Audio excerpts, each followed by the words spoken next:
Merhabalar, kanalıma hoş geldiniz. Kanalımı yeni keşfedenler için ben Müslüme. Bugün sizlere duvar dekorasyonu ile ilgili harika bir fikir vermek istiyorum. Umarım sizlere faydalı bir video olur. Videomu beğenmeyi, kanalıma abone olmayı unutmayın lütfen. Bu projemde beyaz kumaş kullanacağım. Benim elimdeki kumaşlarım pamuklu olduğu için kırışmış. O yüzden projemin öncesinde güzelce ütülüyorum.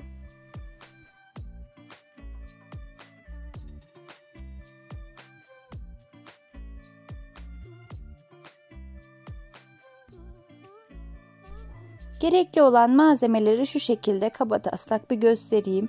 Kumaş boyam var, kumaşım var, tahta parçaları, ip, baskı kullanacağım. Bu kadar. Kullandığım kumaşın ölçülerini hemen size vermek istiyorum.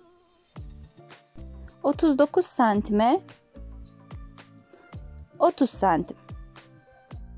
Ben bu şekilde hazırladım ama siz istediğiniz ölçülerde, boyda, ende yapabilirsiniz. Baskı yapacağım için masam kirlenmesin diye öncelikle bir kağıt serdim. Üzerine de kumaşımı yerleştirdim.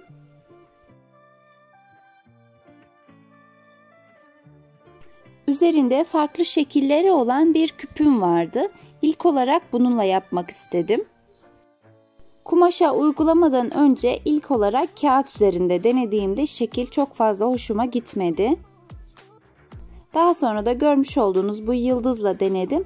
Bu çok daha iyiydi. Yine her seferinde hangi malzemeyi kullanırsanız kullanın, benim gibi ilk olarak farklı kağıt üzerinde ve kumaşın üzerinde denemenizi tavsiye ederim.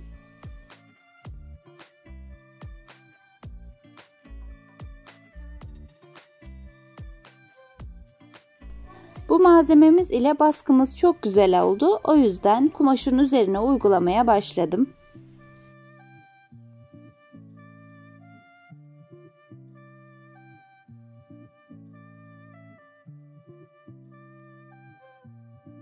Boyadan yıldızın üzerine bir miktar alıyorum. Daha sonra fazlasını kağıt üzerinde sildiriyorum.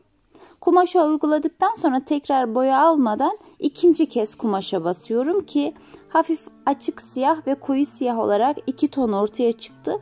Bu da çok güzel bir hava kattı.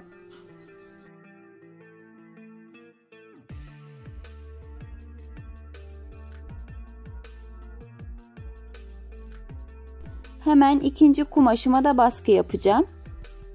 Biraz önce beğenmediğim küpümün üzerinde bir de uzay mekikleri vardı. Bir de bununla deneyeyim dedim. Bu gayet başarılı oldu.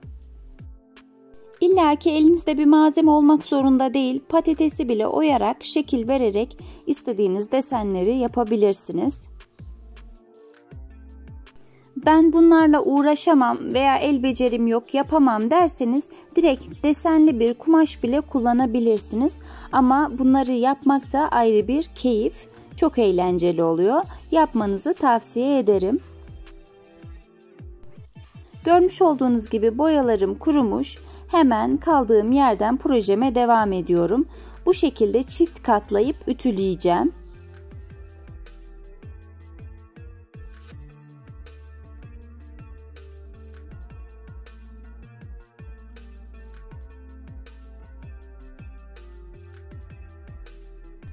Diğer kenarlarını ütülemeden ilk olarak tahtamı koyup bir ölçüm almak istedim.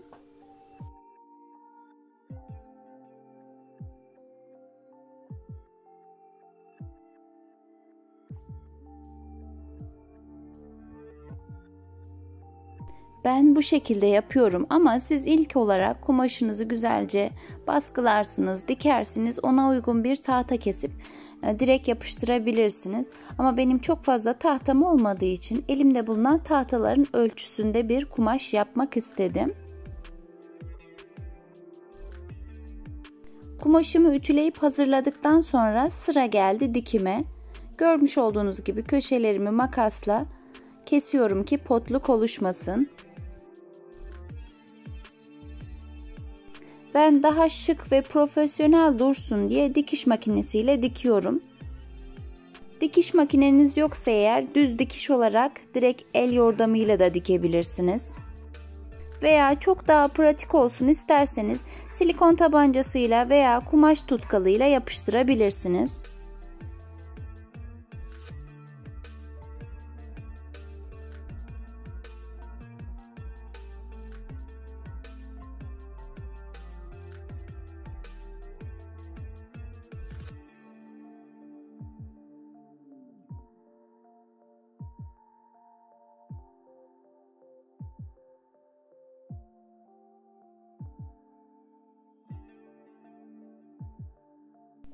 Ben 2 tane yapacağım. Diğer kumaşımı da aynı şekilde hazırlıyorum. Sıra geldi askılık kısmını yapmaya. İğneme beyaz bir ip takıyorum ben. Hemen sizlere askılığı da nasıl oluşturduğumu göstereceğim.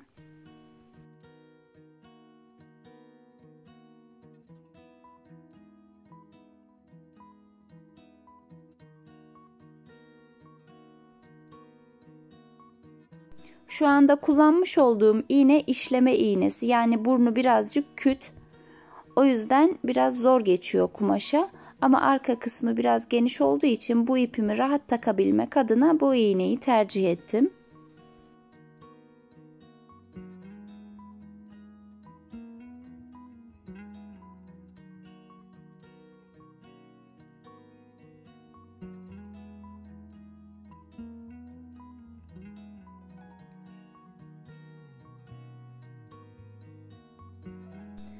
Bu kısmı editlerken çok fazla hızlandırmadım ki daha anlaşılır olsun.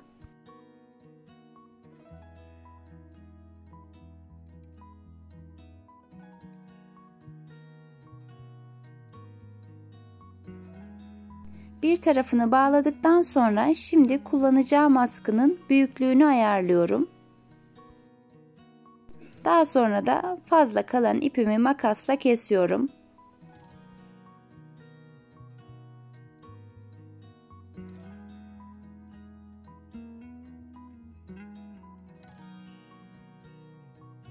Biraz önce yapmış olduğum gibi yine ipimi iğneme takacağım. O köşeden de geçirip 2 tane düğüm atacağım ve sabitleyeceğim.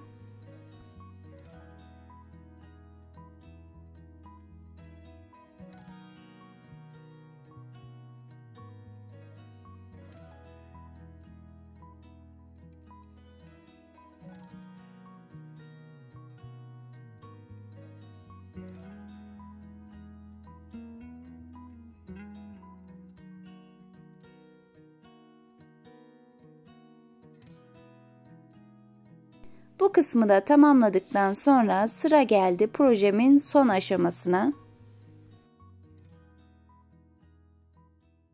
Silikon tabancasını kullanaraktan tahtalarımı kumaşımın alt ve üst kısmına yapıştırıyorum.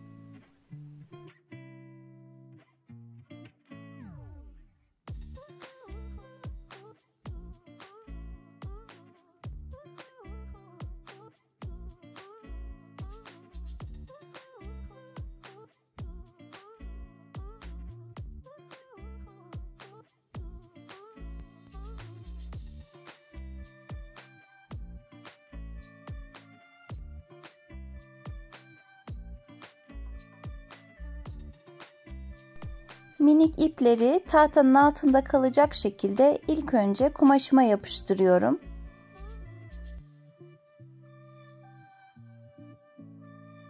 Ardından kumaşımın her tarafına yine silikonumu sıkıp tahtamı yapıştırıyorum.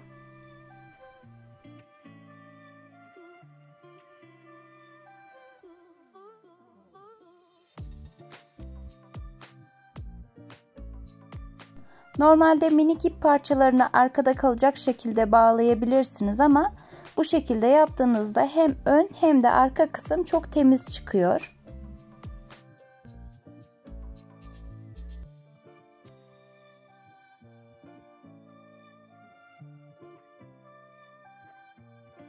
Sonuç çok güzel olmadı mı? Ben çok beğendim. Gördüğünüz gibi bu uzay mekikli olana da tahtalarımı hızlıca yapıştırıyorum.